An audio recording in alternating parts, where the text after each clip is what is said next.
ನಾವು site visit ಮುಗಿಸ್ಕೊಂಡು ಊಟಕ್ಕೆ ಬಂದಿದ್ದು Mavalli tiffin rooms MTR. So ಒಳಗಡೆ ಎಲ್ಲ ಆ್ಯಂಬಿಯನ್ಸ್ ಚೆನ್ನಾಗಿದೆ ಆ್ಯಂಡ್ ತುಂಬಾ ಕ್ರೌಡ್ ಇರುತ್ತೆ ಯಾವಾಗ್ಲೂ. ಸೊ ಅಲ್ಲಿ ಈಗ 2 ಮೀಲ್ಸಿಗೆ ಕೂಪನ್ ತೊಗೊಂಡು ವೆಯ್ಟ್ ಮಾಡ್ತಿದ್ವಿ. ಆಲ್ಮೋಸ್ಟ್ 15 to 20 ಮಿನಿಟ್ಸ್ ವೆಯ್ಟ್ ಮಾಡಿದ್ವಿ. ಫೈನಲಿ ಟೇಬಲ್ ಸಿಕ್ತು ಆ್ಯಂಡ್ ಇನ್ನೇನು ಊಟ ಸ್ಟಾರ್ಟ್ ಮಾಡಬೇಕಾಗಿದೆ. So let's start. ಯಾವಾಗಲೂ ಊಟ ಬಡಿಸ್ಬೇಕಾದ್ರೆ ತುಂಬ ಸಮಾಧಾನವಾಗಿ ಬಡಿಸ್ತಾರೆ. ಯಾವತ್ತೂ ಅಷ್ಟೇ ಹರಿಬರಿ ಅನ್ನೋದೆಲ್ಲ ಮಾಡಲ್ಲ. ಸೊ ಊಟ ಮಾಡೋರು ತುಂಬ ನಿರಾಳವಾಗಿ ಊಟ ಮಾಡ್ಬೋದು.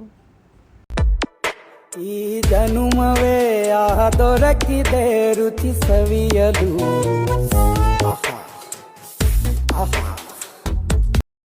ಈ ಜನುಮವೇ ದೊರಕಿದೆ ರುಚಿ ಸವಿಯಲು.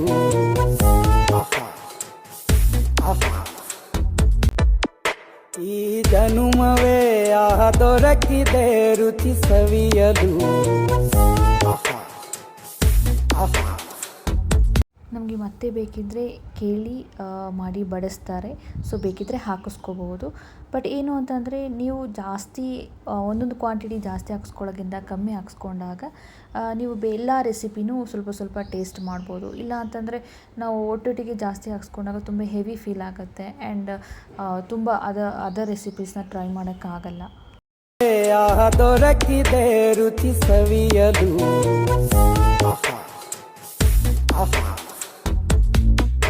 ಈ ಜಗವಿದೆ